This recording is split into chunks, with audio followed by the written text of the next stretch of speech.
안녕하세요. 퍼스트터치 축구 신하입니다.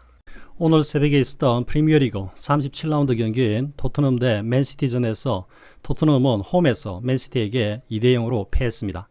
19-20 시즌 이후로 지난 시즌까지 프리미어리그 경기에서 새로운 홈 구장에서 맨시티를 상대로 무실점과 전승을 기록해오고 있던 토트넘의 기록은 이번 패배로 모두 깨졌으며 동시에 토트넘은 이번 시즌 탑4 달성에 실패하였습니다.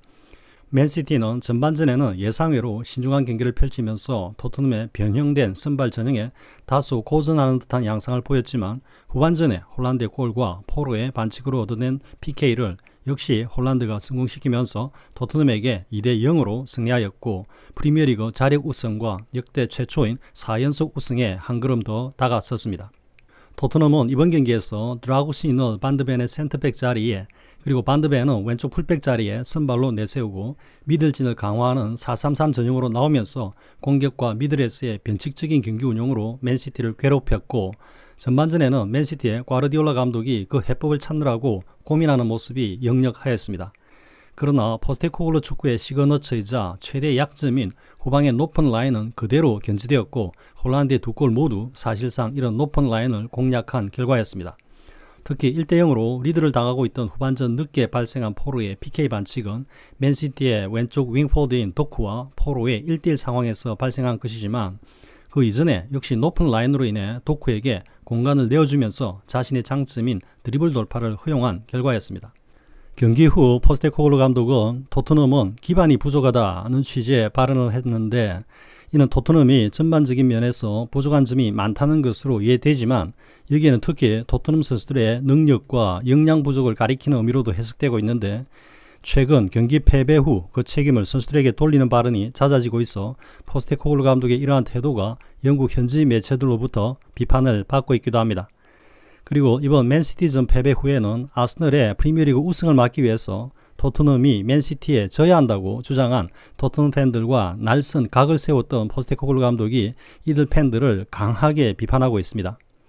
즉 최근 포스테코글루 감독은 경기 패배의 책임을 선수들에게 돌리고 있는데 여기에 더해 토트넘 팬들과의 트러블까지 자청하고 있다고 할 수 있습니다.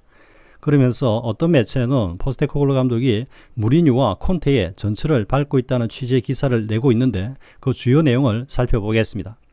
영국의 축구 전문 매체인 풋볼 365는 포스테코글루는 토트넘의 부실한 토양을 한탄하고 있는데 그는 콘테와 무리뉴의 길을 가고 있다라는 제목으로 기사를 시작하고 있습니다. 토트넘 홈 구장에서 맨시티에게 2대0으로 패배를 당하고 난 뒤 매우 격앙된 모습의 포스테코글루 감독은 지난 이틀간의 상황은 토트넘의 토양이 얼마나 부실한지를 잘 보여주었다고 주장했다.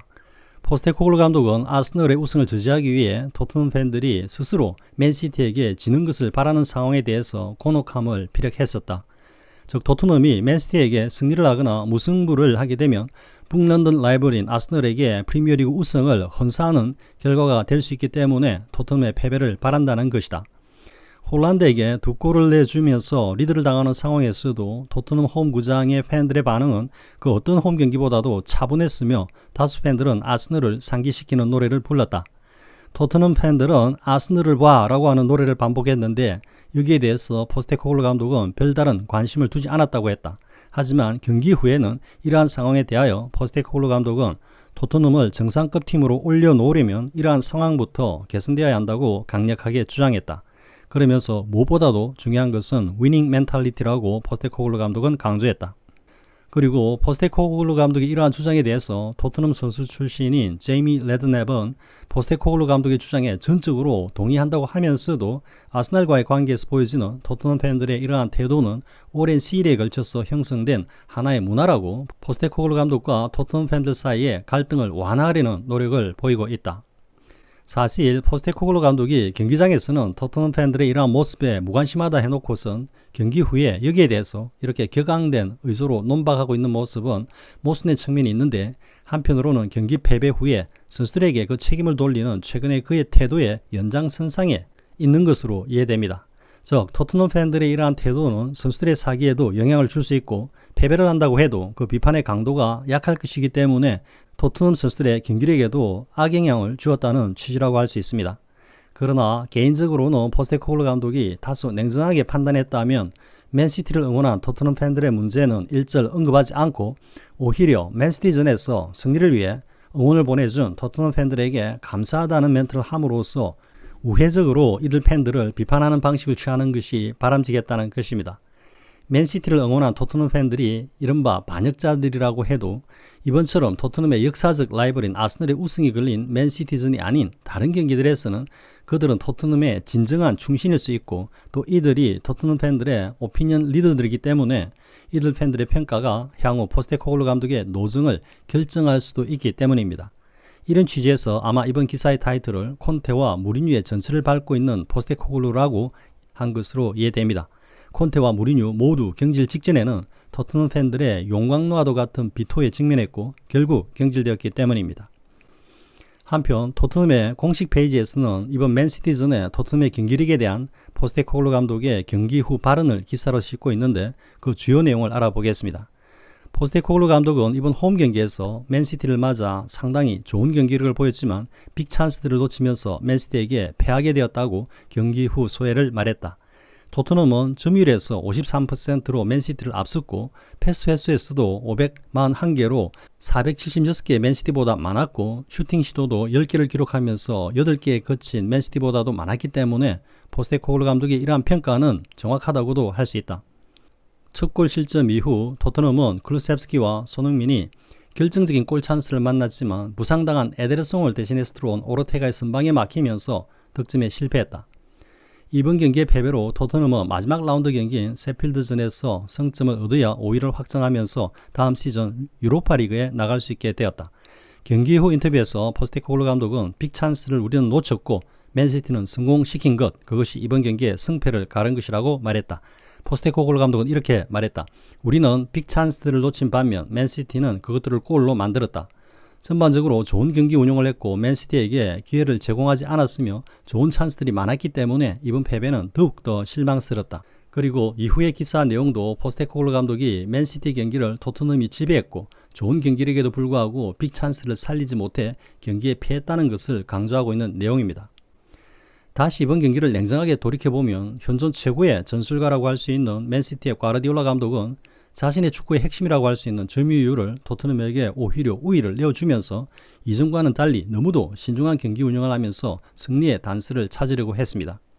전반전에 선제 실점을 하는 것이 하나의 공식처럼 되어 있는 토트넘의 수비진을 맞았어도 전반전에 무득점을 인내하면서까지 과르디올라 감독은 승리를 위한 전술과 경기 운영을 견제하였고 결국 후반전에 2골을 뽑아내며 승리를 가져갔습니다. 반면에 포스테코글루 감독은 여전히 자신의 전매 특허인 공격 축구를 견제하면서 높은 점유율을 기록하고 전반적으로 경기를 지배했다고 자처했지만 승부에서는 명확한 패배를 맛보아야 했습니다. 지금까지 드러난 포스테코글루 감독의 공격 축구는 좀 심하게 말하자면 공격 축구라기보다는 공격 축구를 흉내내는 축구라고 할 수 있을 정도입니다. 3대0 패배를 당하면서 토트넘 추락의 시발점이 된 지난 풀럼전에서부터 이번 맨시티전까지 토트넘의 경기 기록을 보면 다음과 같습니다. 전체 성적은 3승 1무 6패이지만 강등권인 번리와 루턴전 승리를 제외하면 1승 1무 6패이고 득점은 8점, 실점은 20점입니다. 즉 8경기에서 8득점에 20실점을 한 것입니다. 포스테코글루 축구가 공격 축구라고 할 수 있으면 적어도 득점이 실점과 비슷해야 하겠지만 득실 차이가 이렇게 엄청나고 또한 아스널전과 리버풀전에서의 4골도 아스널의 수비 실책과 리버풀의 방심으로 인한 골이라는 점에서 보면 포스테코글루 축구가 공격 축구라는 것은 어불성설에 가깝고 이번 맨시티전에서도 그런 이른바 공갈빵 공격 축구만 과시하였을 뿐입니다. 다음 시즌 리빌딩을 외치면서 살생부의 칼을 휘두르고 있는 포스테코글루 감독인데 사실 그 칼이 자신의 목을 향해 날아올 수도 있다는 생각마저 들게 하는 최근의 포스테코글루 축구의 허망한 실체입니다. 이번 맨시티전에서 결정적인 1대1 찬스를 놓친 손흥민에 대해서 영국 매체들은 또 팀 내 최저 평점으로 비판을 가하고 있는데 제발 포스테코글루의 살생부에 손흥민의 이름이 올라있기를 간절히 바라봅니다. 시청해주셔서 고맙습니다. 구독과 좋아요를 주신 분들께 감사드립니다. 고맙습니다.